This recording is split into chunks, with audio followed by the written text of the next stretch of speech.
இந்த இயக்கத்தை ஒழிப்பதற்கு யார் யாரோ சட்டம் போட்டார். இன்னும் தெரியுமா, 1962 50 இடங்களில் நாம் வெற்றி பெற்றோம்.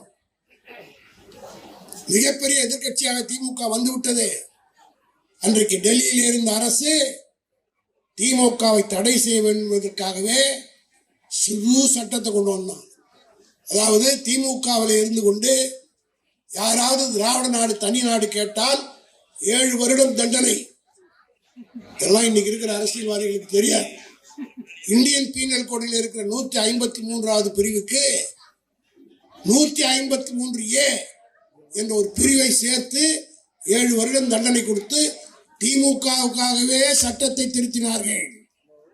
62 சட்டம் போட்டே திமுகவை அழிக்க முடியவில்லை. நீ சட்டம் போட்டா திமுக அழிக்க போற. நான் மோடிக்கு சொல்கிறேன், இந்தியாவிலேயே கட்சி ஆரம்பிச்சு தேர்தலில் நின்ற நாளிலிருந்து இன்று வரை ஒரே சின்னத்தில் போட்டியிடுற கட்சி திமுகவை தவிர வேற எந்த கட்சியும் கிடையாது.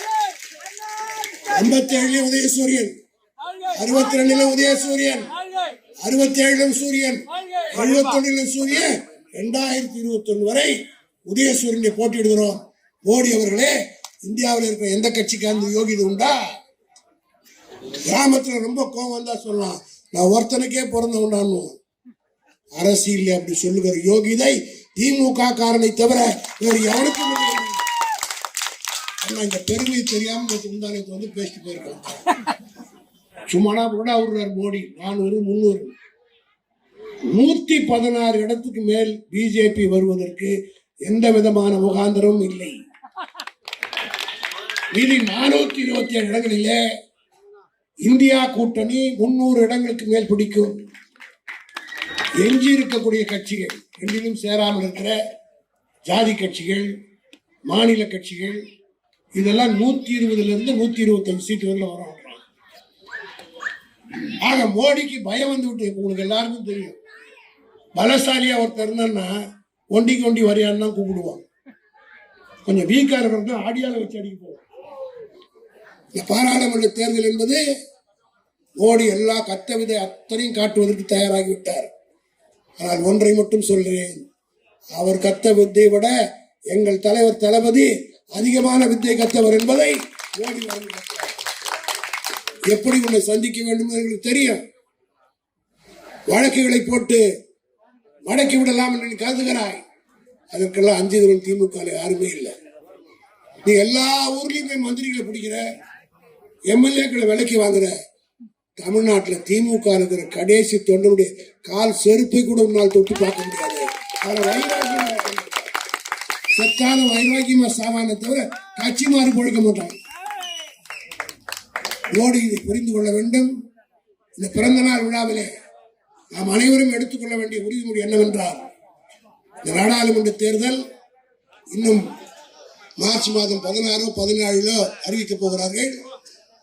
அநேகமாக ஏப்ரல் 18 அல்லது 20 தமிழ்நாட்டிலே ஒரே கட்டமாக தேர்தல் வரப்போகிறது. பிஜேபியினுடைய திட்டம், மோடியினுடைய திட்டம் என்னவென்றால், முதல்ல தமிழ்நாட்டுக்கு தேர்தல் வச்சிருந்தது, இந்தியாவில் இருக்கிற எல்லா தலைவர்களையும் இங்கே கொண்டு இறக்குவது, பிரச்சாரம் செய்வது என்று அவர் போட்டிருக்கிறார். எத்தனை முறை மோடி வர்றாரோ ஒவ்வொரு முறையும் அவர் வருகிற போது 5% ஓட்டு நம்ம அணிக்கு கூடும். காரணம், அவர் துட்டு கொடுத்து சூனிய வச்சுக்கிற கதை. அவர் பேசுற பேச்சு பூரா தமிழ்நாட்டு எதுவுமே எடுபடாது. அப்படிதான் கர்நாடகாவில் போனார், தெருவா சுத்தினார், வாஷ் அவுட் ஆயிடுச்சு. இங்கே நேற்று வந்தாரா, 4ஆம் தேதி OMC முனிசிபாலிட்டி எலெக்ஷன் கூட இப்படி நாங்கள் வந்தது கிடையாது. நான் கூட 4 முறை சேர்மனுக்கு நின்னேன். ஒரு முறை தான் ஓட்டு கேட்டு போவேன். 2ஆவது வாட்டி கூட போக முடியாது, காரணம் மக்கள் ஓட்டு போடுவாங்க தெரியும். ஆனா மோடி பயந்து போய் மு.க. ஸ்டாலின் என்கிற இந்த உருவம் அவரை பயமுறுத்தி கொண்டிருக்கிறார். தமிழ்நாட்டிலே வந்து சொல்லுகிறார், திமுகவை ஒழித்து கட்டுவேன்றார். நான் ஒன்று சொல்றேன் மோடிக்கு, திமுகவை ஒழிப்பேன்னு சொன்ன பூரா ஒழிஞ்சு போட்டான்.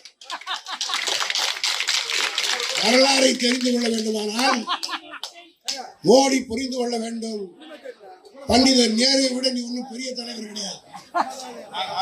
நேரு என்ன சொன்னார் தெரியுமா? திமுகவை பார்த்து, I will pack the DMK to whichever nation it wants என்று சொன்னார். அவனுடைய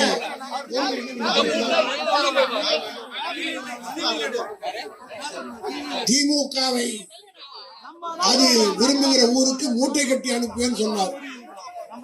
ஆனால் அந்த நேருவினுடைய மகள் இந்திராவுக்கு ஆபத்து வந்த போது கை கொடுத்து காப்பாற்றிய கட்சியும் திமுக தான், எங்கள் தலைவர் கலைஞர் தான் என்பதை மறந்து விடக்கூடாது. ராஜாஜி சொன்னார், திமுகவை மூட்டை பிச்சு நசுக்குவதை போல் நசுக்குவேன். அந்த ராஜாஜி எங்க கூட்டத்தில் பேசினார். திமுக மேடையில கருப்பு சிவப்பு மேடையின் கீழே உட்கார்ந்து உதயசூரனுக்கு ராஜாஜியே கேட்க வைத்த கட்சி திமுக என்பதை மோடி மறந்து விடக்கூடாது.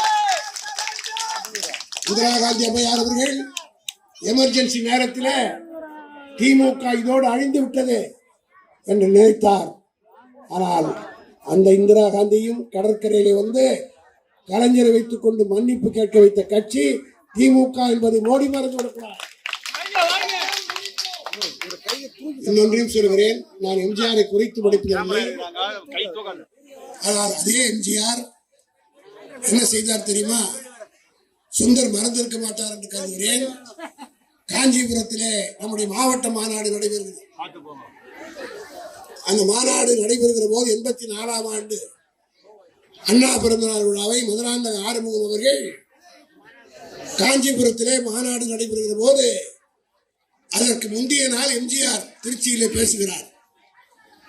பேசுகிற போது அவருக்கு எஸ்டி சோமசுந்தரம் கட்சியில் இருந்தப்போ போயிட்டார். கூட்டம் அதிகமாக வரல. அந்த கோபத்தில் எம்ஜிஆர், நான் திமுகவை தடை செய்வேன் சொன்னார். அடுத்த நாள் கலைஞர் பேசுகிறார் காஞ்சிபுரத்திலே. அந்த மாநாட்டிலே நாங்கள் எல்லாம் வரவேற்பு குழுவில் இருந்தோம். கலைஞர் எப்பொழுதுமே அவன் இவன் என்று பேசியதே கிடையாது. ஆனால் அன்றைக்கு ஆவேசமாக கலைஞர் சொன்னார், எவன்டா அவன் திமுகவை தடை செய்கிறோம் என்று. அவன் என்கிற வார்த்தையை முதலில் பயன்படுத்தி எம்ஜிஆரை தாக்கினார் கலைஞர் அவர்கள். விஷயம் என்ன தெரியுமா? மோடி திமுகவை தடை செய்வேன் பேசினார் பார், அதான் எம்ஜிஆர் பேசின கடைசி பேச்சு. அதுக்கப்புறம் நேரம் வந்தார், கைகால் விழுந்து போச்சு, அப்பல்லோடு சேர்க்கப்பட்டார். கடைசி வரையிலும் பேசாமலே போய் சேர்ந்தார். இது மோடிக்கு புரிய வேண்டும் என்பதற்காக நான் ஞாபகப்படுத்துகிறேன். உண்டா இல்லையா என்பதை கேட்டு தெரிந்து 84இல் எம்ஜிஆர் கடைசியாக பேசியது திமுகவை தடை செய்வேன் என்று. இப்போ உனக்கு கேடுகாலம் நெருங்கி போச்சு, இங்க வந்து திமுக அவர் போன இடத்துக்கு நீ போவியா இல்லையா என்பது எனக்கு தெரியாது. ஆனால் கடந்த கால வரலாற்றை நான் சொல்கிறேன். இந்த இயக்கத்தை பழித்தவன் யாரும் வாழ்ந்ததாக சரித்திரம் இல்லை.